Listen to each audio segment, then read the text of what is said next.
안녕하십니까 구독자 여러분. 오늘 24년 6월 9일입니다. 먼저 서울 개인택시 시세 좀 알아보고 가겠습니다. 대표님 본인 소개 좀 해주세요.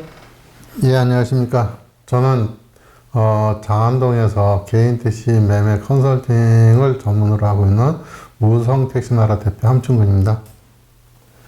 대표님 오늘 서울 개인택시 시세가 얼마예요? 오늘은 6월 9일이죠. 네네. 어제 그저께까지 서울에서는 1억 1,600에 거래가 됐어요. 네네. 그래서 다음 주, 그러니까 내일 정도 되겠네요. 6월 10일 정도 되면 1억 1,500 정도의 거래가 성사될 것 같습니다. 그러면 또 내린다는 거네요? 어차피 지난주에 네네. 조금 내림세로 돌아서 있는 상태였기 때문에 네네.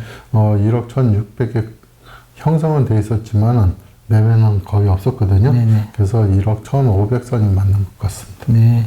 왜 이렇게 서울 개인택시 시세가 내리는 거죠? 지난번에 시세가 갑자기 많이 올랐어요. 네네네. 한 2, 3개월 만에 한 2천만 원 이상 네네. 이렇게 오르다가 보니까 또 갑자기 떨어지는 이런 상태로 돌변하게 된 거죠. 네네. 그러다 보니까 지난번에 1억 2,700 했는데 6월 초 들면서 갑자기 그냥 700만 원이 떨어지고 네네. 그 다음에 이제 조금 더 떨어져갖고 갑자기 떨어진 겁니다. 그래갖고 1억 1,600 형성되다가 조금 더 떨어지는 이런 추세로 가는 것 같습니다. 그렇다면 다음 달 시세를 어떻게 전망하세요? 다음 달이면 7월 달이잖아요. 네네네.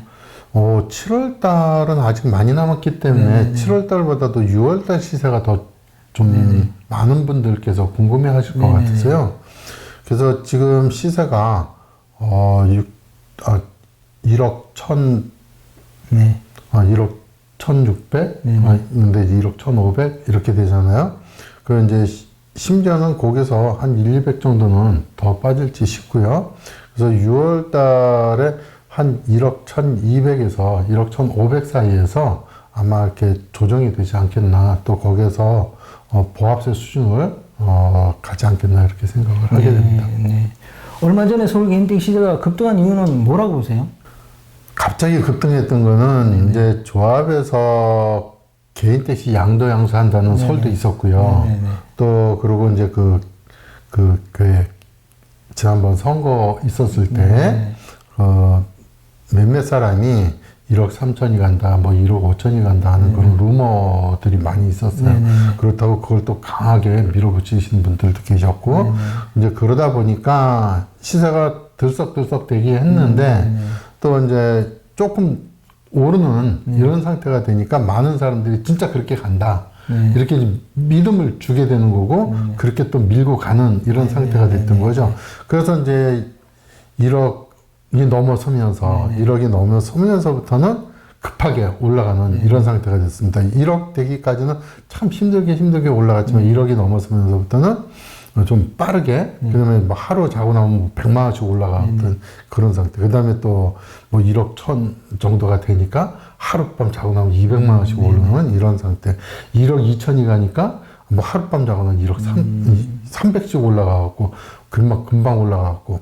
그러다 보니까, 살려 하시는 분들은 처음에는 열심히 따라갔습니다. 처음에는 열심히 따라가다 한 1억 2천 선이 되니까 주춤하고 떨어지기 시작을 했어요. 근데 이 올라가는 끝에 계속 올라간다 생각하니까 팔려 하시는 분이 더 안 팔게 됐던 거죠. 많은 사람들이 내놔야 되는데 못 내는 거야. 자기는 빨리 개인택시 팔고 다른 곳에 가서 다른 일을 하던 또 아니면 돌아가신 분들은 90일, 사망하고 90일 이내에 매도를 해야 되는데 자녀들이 그걸 또 매도를 안 하고 기다리고 있는 거예요. 근데 이제 이게 3개월이라는 시간이 다가오다 보니까 돌아가신 분들은 이제 3개월이 다가오니까 급하게 판매를 해야 되는 이런 상태로 변하게 되는 거고, 또 다른 곳에 가갖고 일을 해야 하시는 분들은 또 빨리 매도를 해야 자기도 가서 일을 할 거 아닙니까? 그러니까 1억 2천이 넘어서갖고 1억 2,700까지 올라가고 나니까 많은 사람들이 이제는 팔아야 되겠구나. 근데 이제 몇몇 사람들은 또 팔자마자 어차피 1억 5천 가는데 왜 파느냐. 근데 이제 거기에서 찬반론이 바뀌게 된 거죠. 그러다 보니까 양수자는 1억 2천에서 끊어지기 시작을 한 거고, 팔려 하시는 분들은 1억 2,700까지 올라갔던 거죠. 네네. 그러다 보니까 거기에서 또 이제 장사하시는 분들도 같이 또 좀 어차피 비싸게 사서 비싸게 팔아도 되는 이런 상태가 되다 보니까 1억 2천이 넘어서면서 과하게 산 거죠. 네. 시세를 너무 과하게 주고 사갖고 판매를 하려고 하다 보니까 갑자기 6월 초순서부터죠. 6월 초순서부터는 좀 이렇게 갑자기 확 떨어지는 이런 상태가 돼요. 그게 결국은 시세가 오르고 내리고 할 때는 항상 허수가 들어 있습니다. 그래서 그 허수라고 하는 것은 그 전에 1억 이전에 8천만 원, 9천만 원 할 때는 그 허수라는 게 한 2, 300 정도가 돼 있었어요. 그러다 보면 이제 올라가서 한 2, 300 떨어져 갖고 보합세 수준으로 갔는데 이번에 제가 느꼈을 때 허수가 한 700 정도라고 생각을 했습니다. 왜냐면 1억 2천에서 손님들이 끊기기 시작을 했기 때문에 700만 원이라는 건 허수다. 근데 저도 또 덩달아 그 따라가는 이런 상태가 돼서 왜냐면 시세가 생전 처음으로 이렇게 많이 올랐으니까. 저도 20년 동안 여기에 있으면서 이런 경험은 처음 해봤거든요. 근데 이렇게 허수가 많이 벌어지리라고는 생각을 못 했었죠. 근데 이제 나는 그래도 한 500에서 한 700 정도는 허수가 생기겠다 싶었는데 지금 보니까 허수가 한 1,000만 원대가 넘은 거예요. 그래서 결국은 1억 2,700에서 1억 1,600까지. 그러니까 1억 2천까지 뚝 떨어졌다가 1억 2천에서 그냥 또 400 빠져갖고 1억 1,600까지 빠지는 이런 상태가 돼 있었잖아요. 그래서 이제는 허수가 빠질 만큼 다 빠졌기 때문에 앞으로는 어느 정도 보합세 수준으로 가는 게 맞다 생각합니다. 네. 그 허수라는 걸 뭘 말하는 거예요? 허수라고 하는 거는 실질적인 거래 금액보다도 그냥 더 업돼 갖고 그러니까 뭐 장사하시는 분들이라든가 또 아니면 그러니까 양도 하시는 분들이 지금 시세가 많이 올라가니까 나 좀 돈 좀 더 챙겨줘. 근데 이 또 살려고 하시는 분들은 비싸도 좀 이렇게 따라가려고 하는 그런 마음들이 있잖아요. 그럼 장사하시는 분들은 조금이라도 더 비싸게 주고 사서 또 팔려고 하는 그런 마음도 생기는 거죠. 이제 그러다 보니까 그게 과하게 벌어지는 걸 허수라고 이렇게 유튜브 댓글 같은 데 보면 매매 상사에서 시세를 조정하는 거 아닌가 하는 그런 댓글이 있더라고요. 실제로 매매 상사에서 시세를 조정할 수 있나요? 아니 매매 상사에서 어떻게 시세를 조정을 합니까? 그 시세를 조정할 수 있는 방법 자체가 없습니다. 왜냐하면 매매 상사가 하나가 있으면 지금 말씀하신 대로 시세 조정도 가능할 수 있겠지만 한 군데가 아니잖아요. 여러 군데잖아요. 그래서 사람마다 생각이라든가 모든 게 다 다르잖아요. 그러다 보니까 시세 조정할 수는 없는 거죠. 어떻게 뭐 얼마에 팝시다 이렇게 담합해서 파는 것도 아니고 이게 자동으로 형성이 되는 거예요. 팔려 하는 사람들이 많으면 시세가 내려가고 살려 하는 사람이 많으면 시세가 올라갑니다. 개인 택시 시세가 어떻게 형성되는지 설명 좀 해주세요. 개인 택시 시세가 형성이 되는 것은 일단 기본 틀이 있잖아요. 그 이제 오늘 시세가 얼마였었다.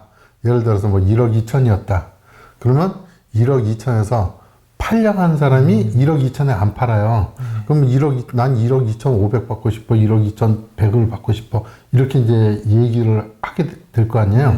그럼 이제 사올 수가 없으니까 그 가격에. 그럼 이제 조금이라도 더 주고 사올 테고요.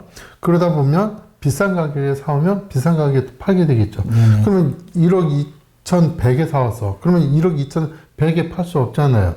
그럼 1억 2천 100에 사다가 뭐 1억 2천 2백을 받는다든지 이렇게 될 것이고 아니면 뭐 1억 2천에 사다가 수수료를 또 받는다든지 이런 형식으로 하다 보면 1억 2천에서 한 100만 원도 올라가고 50만 원도 올라가고 할 수 있다 이렇게 되고요. 또 거꾸로 내려가는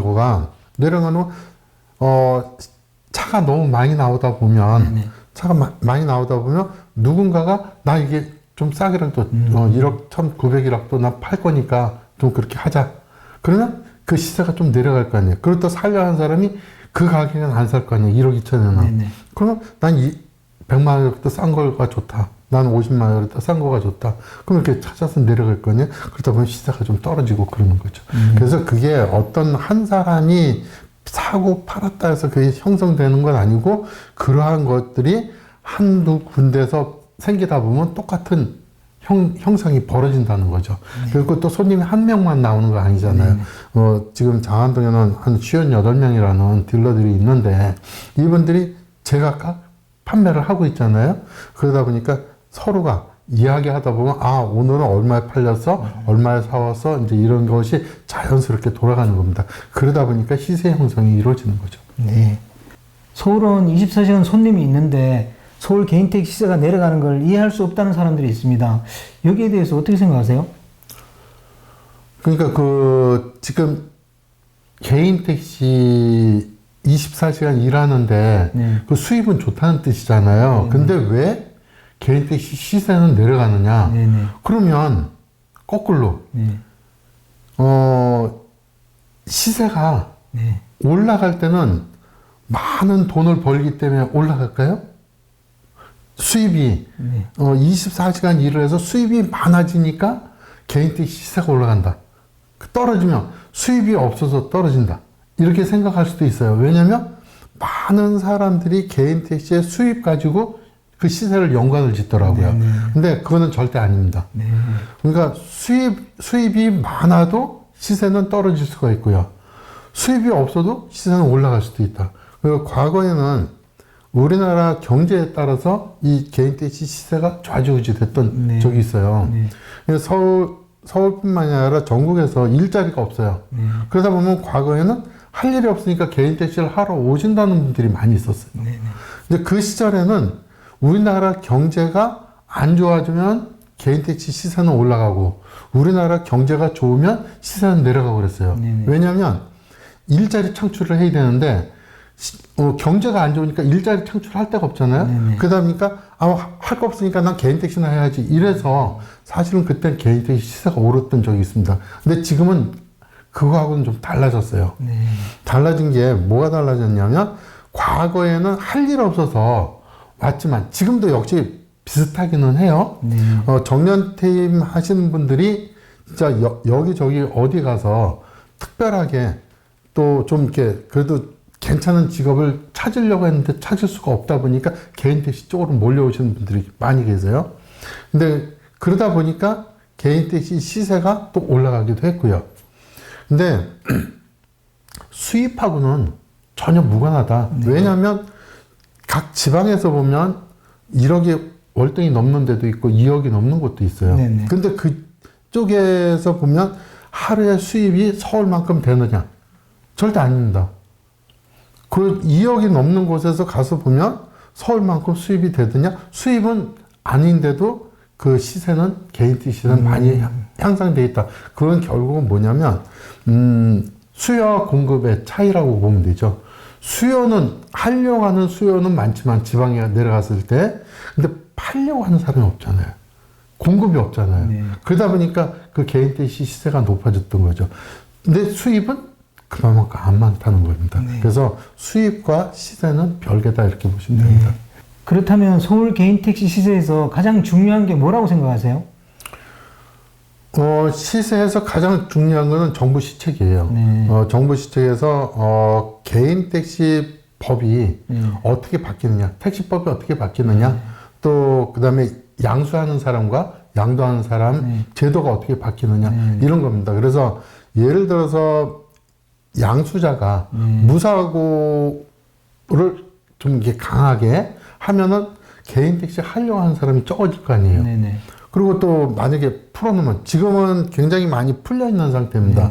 왜냐면 무사고 5년이면 누구나가 할 수 있는 이런 여건이 마련되어 있다 보니까 지금은 양수하려고 하시는 분들이 많이 진입을 하죠. 그러다 보니까 이제 시세가 많이 올라가는 이런 상태가 됐고, 그래서 지난번에 1억 이하에 있었을 때와 1억 이상에 있었을 때의 차이점은 아마 그 양수하시려는 분들이 그 과거에 비해서는 많아졌다. 이렇게 보시면 될 것 같습니다. 장기적으로 그러면 서울 개인택시 시세는 얼마 정도에 안착할 걸로 보세요? 지금 현재에서는 한 1억 1000에서 1억 1500 선에서 안착되지 않겠나 싶은데 조금 제 판단으로서는 한 200에서 한 4, 500 정도 그 선에서 안착되지 않겠나 싶습니다. 그렇게 서울 개인택 시세가 안정권에 들어가는 시기는 언제쯤으로 보시는 거죠? 이달 하순에서 다음 달 초 정도 봅니다. 네. 계절적으로 보면 이제 여름이잖아요. 네. 보통 여름이 되면 개인택 시세가 좀 상승할 때 아닌가요? 맞습니다. 이 계절적으로 보면 겨울철은 내려가고, 네네. 한여름에는 오르는 이런 네네. 현상이 벌어지죠. 그래서 이번 시세 폭등됐던 것도, 계절적인 요인하고 모든 것이 이렇게